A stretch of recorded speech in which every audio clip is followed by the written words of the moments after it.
Season 3 is almost here, so before the real bloodbath kicks off, let's wind the clock back nearly 2 centuries to a Targaryen family that's sitting pretty, dragons and all, except for one ticking problem nobody wants to touch.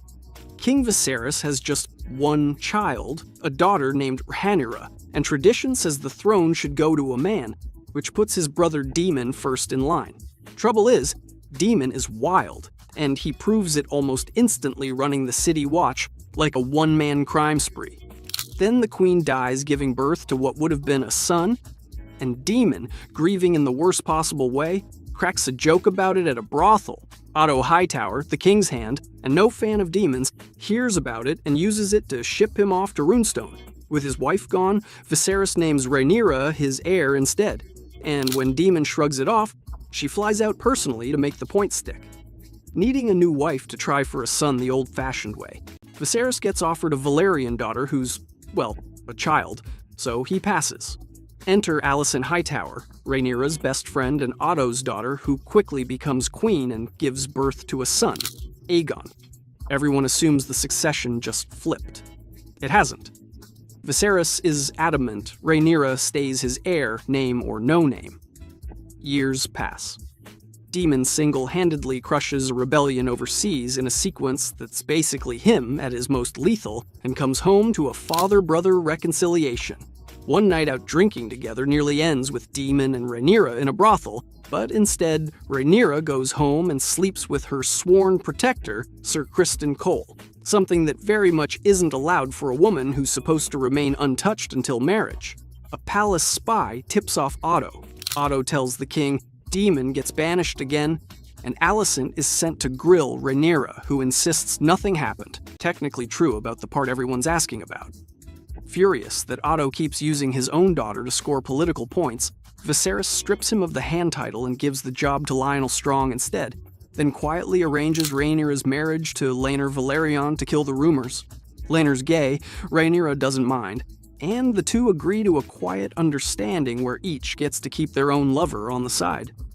The understanding doesn't sit right with Cole, who hates living a secret, and he ends up confessing everything to Alicent after Lyonel's scheming son Larys feeds her a detail that confirms Rhaenyra's first night wasn't with her husband. It all boils over at Rhaenyra and Laenor's betrothal feast, where Alicent shows up dramatically in green, and Laenor's boyfriend needles Cole about their shared secret one time too many.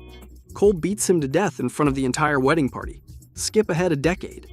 Rhaenyra now has 3 sons with Laenor, and not one of them looks remotely like him. Dark hair and all pointing straight to City Watch Commander Harwin Strong. Alicent tries to get Viserys to act on it, but he refuses. Partly because exposing it means executions all around, and partly because his health is rapidly failing him. The kids grow up training together, Cole among their instructors, and his favoritism toward Alicent's children becomes obvious until Harwin steps in to protect his own son, and Cole basically says the quiet part out loud about who their real father is. Harwin storms off, deciding it's safer to leave the capital, and his father Lyonel tries to resign his hand too, only Viserys won't allow it. Alicent, still bitter that her own father lost the same job over a similar scandal, vents to Larys about wishing she had her father back in power. Shortly after, Harwin and Lyonel both die in a fire at Harrenhal. Convenient doesn't begin to cover it. Meanwhile, Daemon loses his wife Laena after a brutal childbirth, sets his sights on Rhaenyra at her funeral, and the two of them, somehow still magnetic after all these years, end up back together. Across the family, Alicent's overlooked second son Aemond stumbles onto Laena's now riderless dragon, and, against all odds, tames it, infuriating Rhaenyra's boys who assumed it would be theirs. A scuffle turns ugly, and Aemond loses an eye to Lucerys. Alicent demands an eye for an eye in return, but Viserys shuts it down before it goes any further. Rhaenyra and Daemon decide marriage would make her claim far harder to challenge, so they fake Laenor's death, letting him slip away to live freely with his boyfriend, and finally, wed. 6 peaceful years follow at Dragonstone. Then Corlys Velaryon nearly dies in battle, and his brother Vaemond tries to claim succession by publicly questioning whether Rhaenyra's sons are even legitimate Velaryons.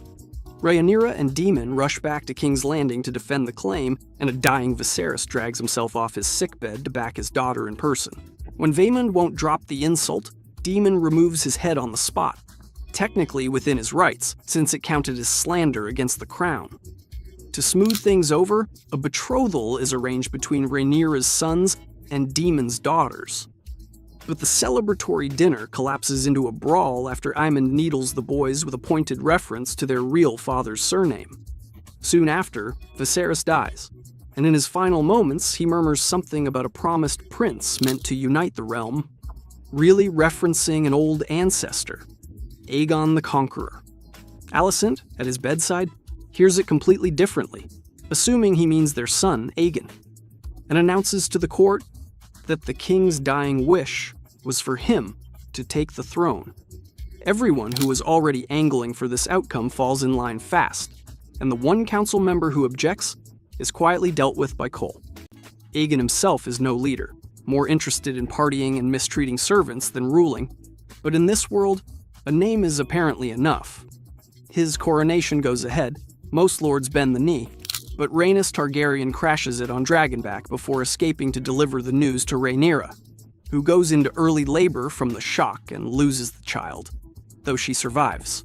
In response, Rhaenyra holds her own coronation at Dragonstone, crown smuggled to her by a defecting guard named Eric. Otto shows up offering a peaceful resolution. If she'll simply bend the knee to Aegon, she refuses, and both sides start gearing up for war. Corlys, having pulled through his injuries, formally pledges to Rhaenyra. Her sons Jace and Lucerys fly out separately to recruit allies, but Lucerys runs straight into Aemond at the Baratheon stronghold, where the Baratheons have already sided with Aegon. What starts as a tense standoff turns deadly when Aemond's dragon, only half under his control, kills Lucerys along with his mount, guaranteeing the war everyone feared. Rhaenyra, devastated and furious, wants blood for blood, so Daemon sends hired killers after Aemond, but they botch the job and murder one of Aegon's young twin sons instead. Rhaenyra is horrified at how far Daemon took it, and he leaves to handle the coming war his own way. Back in King's Landing, Aegon wants to charge straight into battle, but Otto keeps reining him in, until Larys convinces Aegon to finally remove Otto and hand the hand's role to Cole instead. Cole's opening move is to send Eric's twin brother, still loyal to King's Landing, to assassinate Rhaenyra at Dragonstone. But Daemon's old ally Mysaria spots him and warns the defecting twin in time, and the brothers end up killing each other. Hoping to avoid more bloodshed, Rhaenyra sneaks into the capital to meet Alicent directly, only to learn the full truth about Viserys' dying words. The prophecy was never about Aegon at all. Alicent admits it, but insists it's far too late to undo what's already happening. Rhaenyra sends Rhaenys to intercept, unaware it's a trap. Aemond and his dragon are waiting in ambush, and Aegon, desperate to prove he's more than a joke, joins the fight too. Rhaenys overwhelms him easily, until Aemond, seeing the perfect opportunity, deliberately burns his own brother and then kills Rhaenys as well, leaving Aegon barely alive. With Aegon incapacitated, Alicent steps in as regent, but the council quickly pushes Aemond into power instead, Cole included, and Alicent is unceremoniously pushed out. Aemond proves nothing like his brother, ruthless and far harder to manipulate, so Larys pivots to cozying up to the recovering Aegon instead. At Dragonstone, Rhaenyra deals with a council that doesn't take her seriously, save for Mysaria, and the two grow steadily closer. Both sides scramble for more allies, Jace courting the Starks while Aemond courts the Lannisters, and Daemon finally locks down Riverland's loyalty by forcing the new young lord to execute one of his own bannermen as proof of commitment.